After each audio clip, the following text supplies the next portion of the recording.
емисија Мој збор го угостувам професор доктор Петар Богоевски и со него по повод актуелни настани говориме за состојбата со политичката култура во Македонија, колку е важно новинарите, политичарите и носителите на јавни функции да знаат да распознаат теми од јавен интерес и да дискутираат на нив, кои се само теми кои што се интересни за јавноста, меѓутоа не треба да го предизвикуваат во сериозна мерка интересот на јавноста и вниманието на јавноста затоа што се нерелевантни и несуштински, колку е важно да се воведе еден друг тип на одговорност покрај етичката одговорност кај политичарите и кај сите оние кои што истапуваат во јавниот простор за секој искажан јавен збор.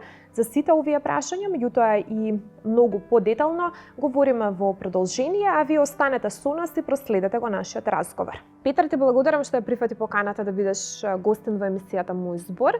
Со однос на твоето искуство со јавните настапи, со политичките говори и сето оно што го презентираш у јавноста, што е добро познато, верувам за нашите гледачи на емисијата Мој збор на телевизија 24, би сакала малку да, од разговор со тебе да поставиме некои црти и некои граници помеѓу достоинствено етичко однесување во јавност, што треба да подразбира јавниот настап, затоа што мислам дека некаде границите се подзаматени, не се јасни границите и сега е оставено тоа на некоја слобода на говор, на демократско право. Секој во јавност може да каже што сака и да нема одговорност за тоа, затоа што слободата на говорот секогаш ја победува потребата од одговорност, се мисли дека одговорноста е обратно пропорционална од слободата и ја узурпира на некој чуден начин. Сега ме интересира како ти ги доживуваш како политички лидер и како човек кој што е долго време присутен во јавноста, тие параметри и тие граници. Дали треба да границите да бидат субјективни и етички, или сепак мислиш дека треба да постои некоја регулатива, некој закон или каков и да е обликот од регулирање на тоа што треба да подразбира еден пристоен јавен настап, ајде така да кажем. Честа е моја, благодарам на поканата. Вашата емисија ја гледам на социјални мрежи, 924, и навистина дава простор да се дадат одговори по-слободно визави емисии каде што се потензични.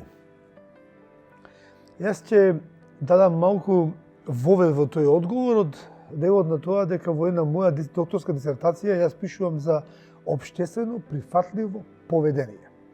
Тоа значи дека секое општество има различен вкус што е за него прифатливо.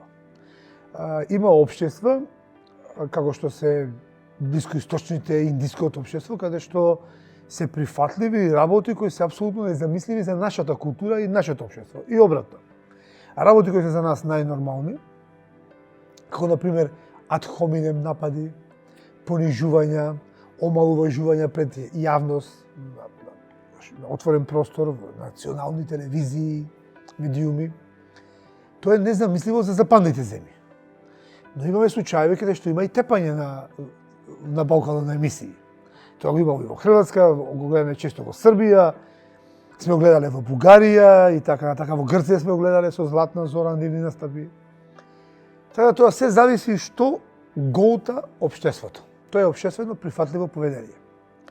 Веќе ние политичарите сме актери на театарска сцена, само се вика политичка сцена, а не театарска. И не се викаме ние театарски работници, него политичари, а суштината е иста. Се обидуваме да се прилагодиме на вкусот на јавноста. И она што сака да го прифати јавноста. Сега тука има една етичка дилема. Дали јас, во име на вкусот на јавноста, ќе ги преминам моите лични пред се етички граници, црвени граници, па и оние кои се на едно повисоко цивилизацијско ниво, или ќе останам во рамки на истите. Имаме политичари, во оваа емисија нема спомнам нивни имиња, кои често ги преминуваат тие граници и одат во шоу представи, кршење на собранија, скандали на ТВ емисии и така натака. Имаме политичари кои по цена да не добиеме доволно број на гласови, не ги поминуваме прво личните етички или домашното воспитување, а после и она што е прифатливо за национални телевизии. Јас спаѓам некако во овие вторите. не си дозволувам во јавни настапи да во име на популаризација или добивање популарност и така натака да направам чекори со кои ќе бидам можеби попопуларен, но во исто време ја губиш веродостојноста и достоинството лично.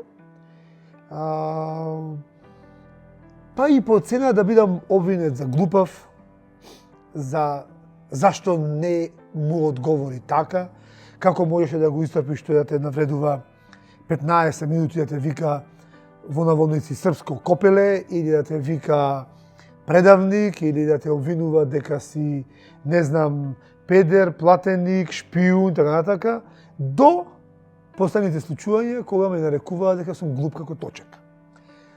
Моето воспитување и мојата определба е на тој тип и на тоа ниво на комуникација пред јавноста. Јас за волја на вистината и во приватен живот не реагирам на такви ликови, па камоли пред јавност.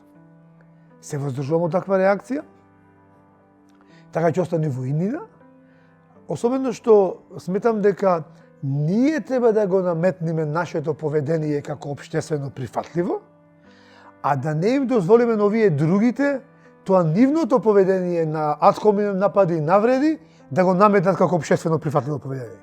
Зашто ако успеат они, тоаш веројатно ако не јас, уште плејада други политичари кои денес се на мојата страна и не ја преминуваат црвената линија, во име на популарноста и од тоа што веќе нивното непримерно поведение стана во општествено прифатливо, ќе започне се однесуваат како нив.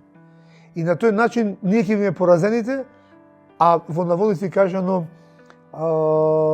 неетичките политичари ќе станат победниците. Сега исто ме интересира во многу често кога истапуваат јавни личности, носители на јавни функции или политички лидери или политичари, луѓе кои што имаат амбиција да се занимаваат со јавниот живот, мислам дека, или тоа е мој субјективен впечаток, дека не е доволно добро има дефинирано што подразбира јавен интерес и што е тоа јавен интерес. Па имате новинари кои што поставуваат приватни прашања, кои што навлегуваат во сферата на личното, во сферата на приватното, се прават теми од жолт печат на носители на јавни функции, наместо да се занимаваме каде се трошат парите од буџетот, народните пари, ние навлегуваме во некои работи кои што се непристојни, да речам од аспект на новинари, меѓутоа тоа поведение е широко распространето и помеѓу политичарите и сите луѓе кои што истапуваат во јавноста и имаат нешто да кажат за јавноста. Колку мислиш дека е важно еднаш за секогаш да се дефинира што е тоа што е јавен интерес и до каде смееме да одиме со практикување на некои теми и на некои говори во јавност, а каде треба да се подвлече црвена линија, се со цел да се заштити и достоинството на поединецот и неговата приватност и сите други аспекти на човековите права кои што се подразбираат под еден водење на еден пристоен и достоинствен живот, затоа што не значи дека ако ти си политичар,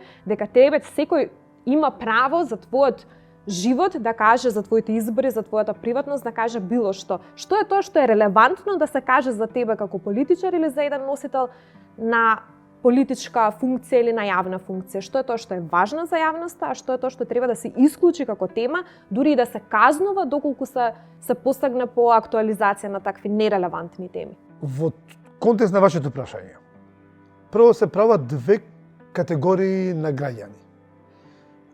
Личности изложени на јавност или од јавниот живот, вклучително и политичарите, и личности кои не се од јавен интерес или не сакаат да бидат воопшто изложени во јавност. Овие вторите, препоставувам дека треба да бидат комплетно заштитени и со законски решенија од било какво изложување на информации од нивниот приватен живот. Освен за нешто кој дадат тие согласност да биде објавено.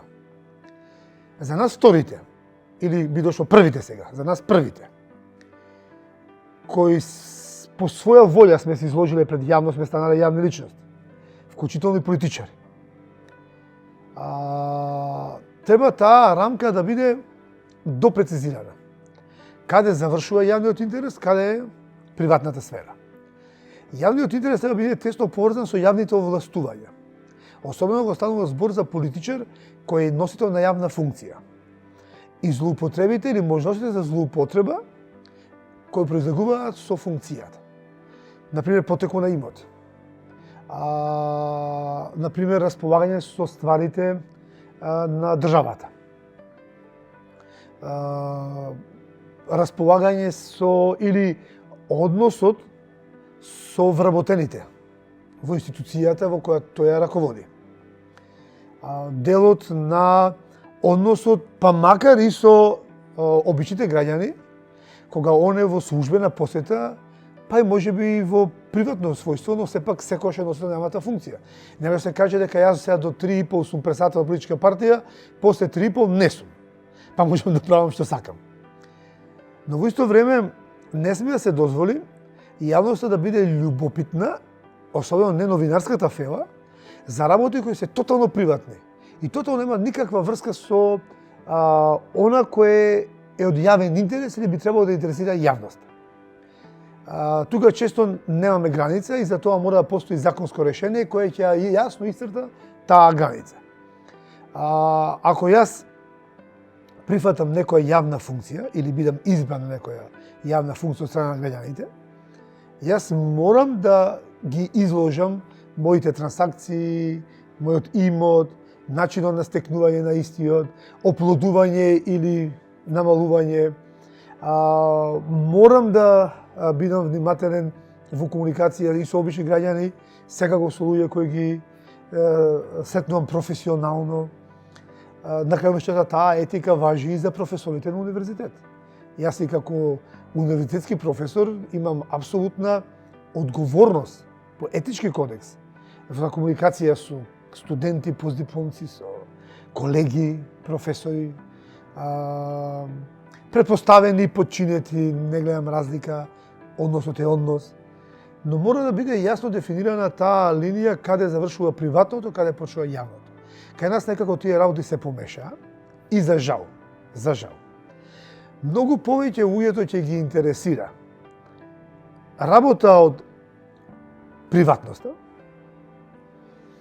пред се околу сексуален живот, околу забавен живот, околу средби со пријатели, таков тип на информации, околу што ги интересира ако некој политичар со располагајќи со ствари на државата, на републиката, и злоупотребувајќи, се стекнал со некое огромно богатство, купил Ферари или купил Бентли или со државно возило, службено возило заминал на приватна журка или на одмор во Грција или во, не знам, на скијање во Копалоник или во Банско, на некој чуден начин.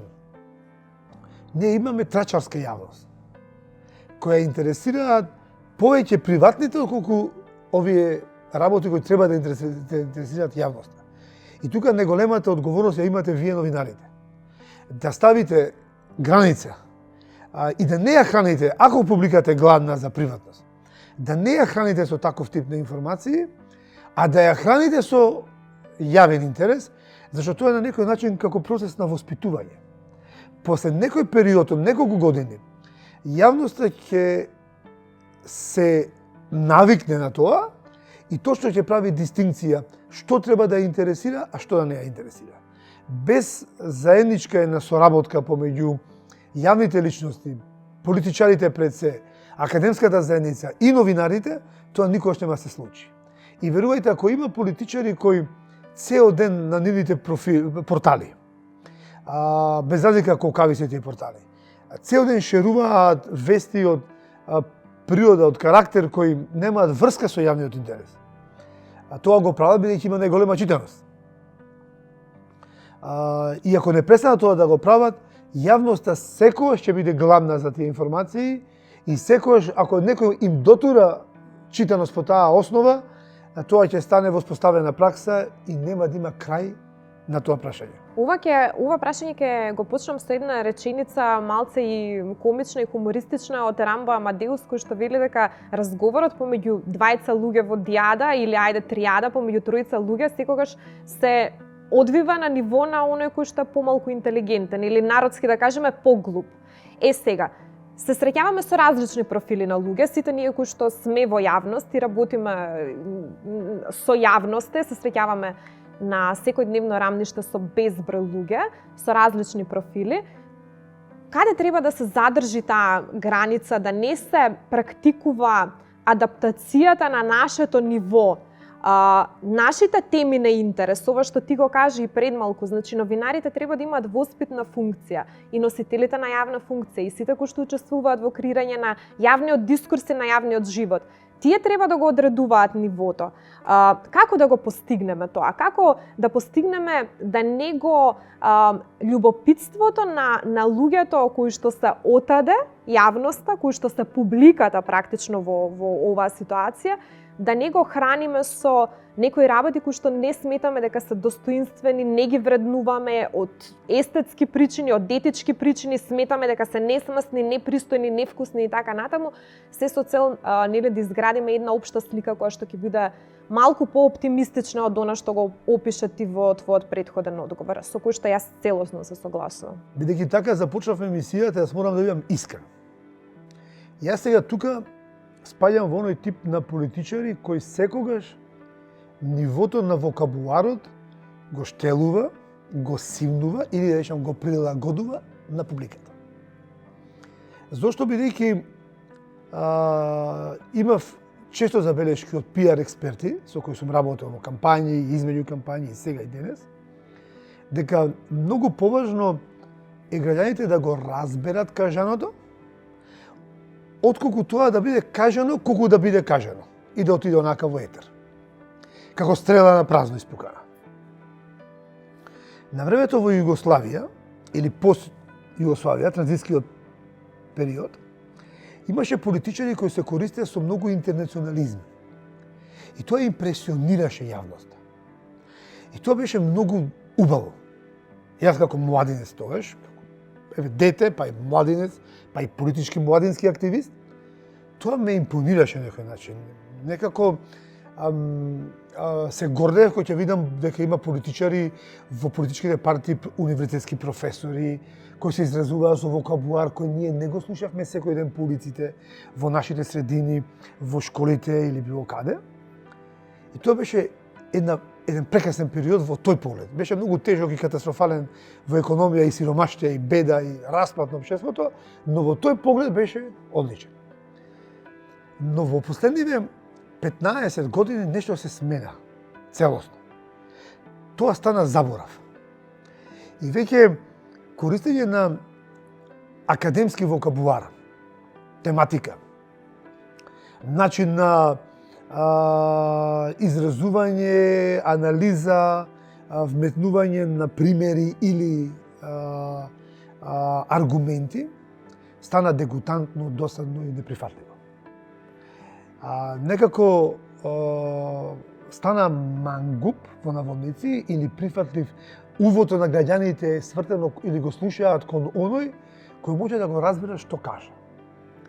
И еве морам да кажам и јас лично сум принуден од јавноста да се изразувам со вокабулар кој е на повеќе од 5 нивоа под вокабуларот со кој можам да се користам да се изразувам, но да биде доволно јасен за широката јавност. Не се користам со термини маса, народна маса и така натака, тоа ми е крајно неприфатливо.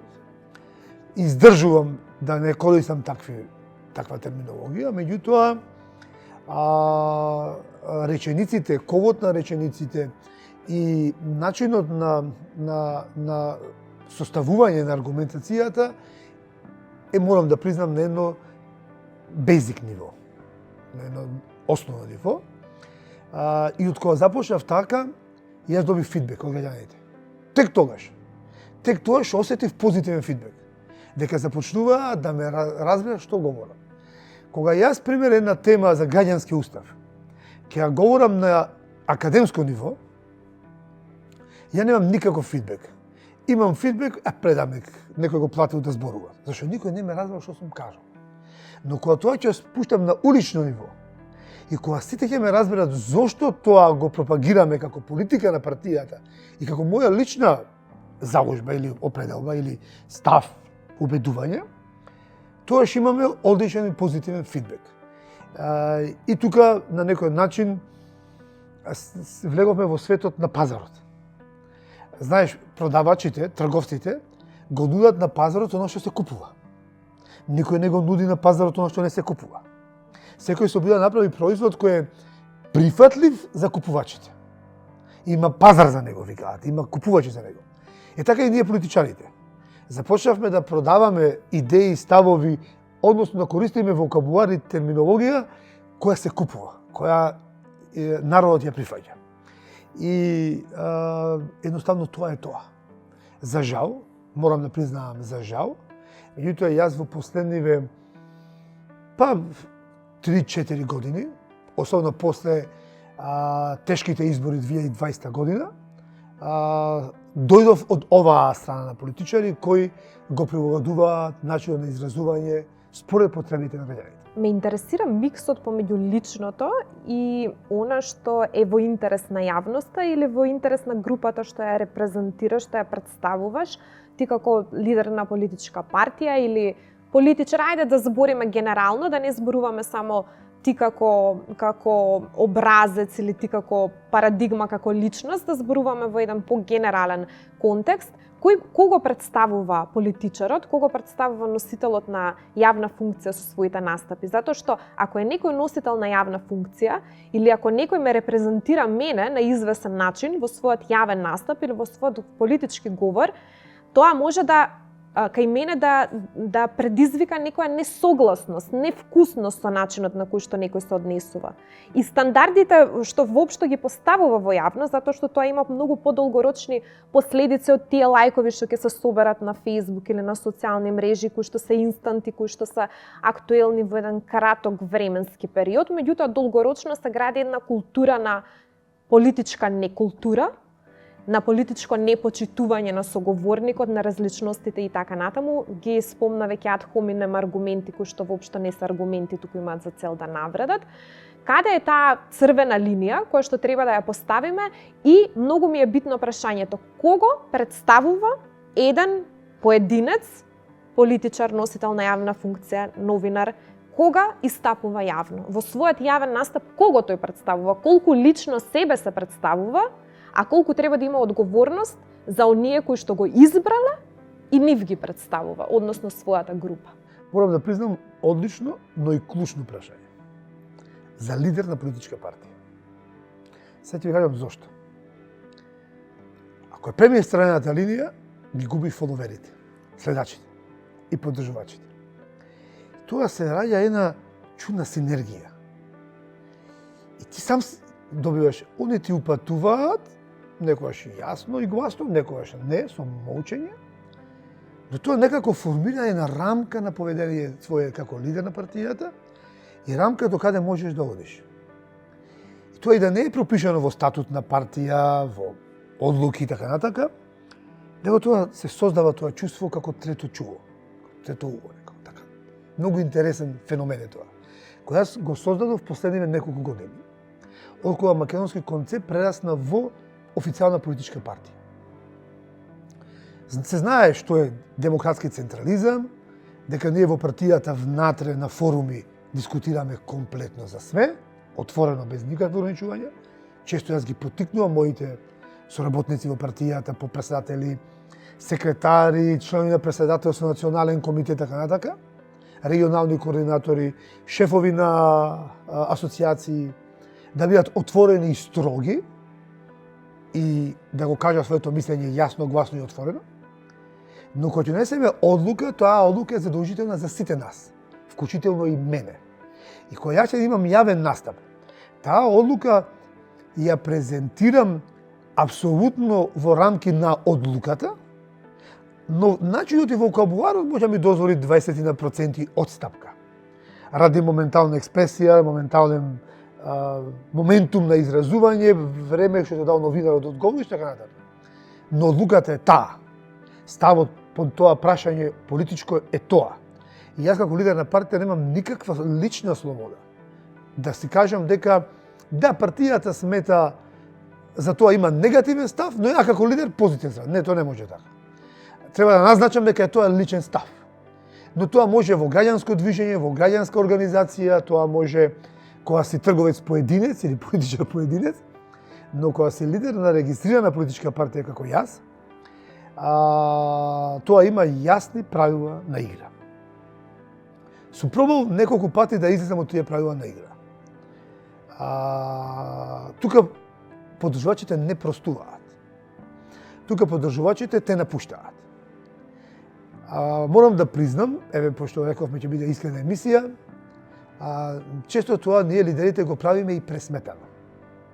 Ако ја осетам дека дел поддржувачи ми се неупотребливи, во смисла не даваат труд и не вложуваат ништо во партијата, а со некој мој настап ја ќе привлечам други поддржувачи кои ќе бидат похрабри, попосветени, повеќе ќе одговараат на иднината на партијата, јас за прочистување на партијата правам радикален чекор или давам радикална изјава.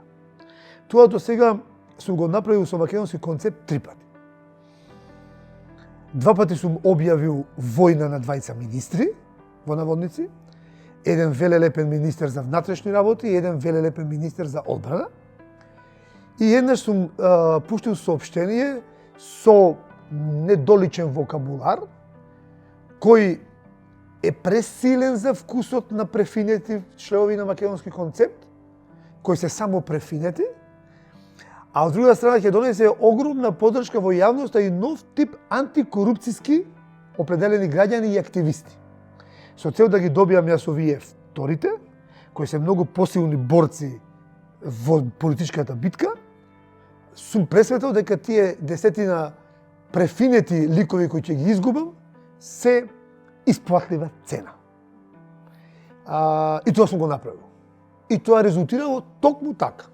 Сум добил апсолутна поддршка и посилни активисти после тоа, а сум изгубил десетина луѓе кои не можеле да се помират дека македонски концепт може да има такви силни ставови или да објави битка директна, фронтална со министер за внатрешни работи, луѓето кои се плашат да се спротивстават на некој моќник, на некој министер и така натака.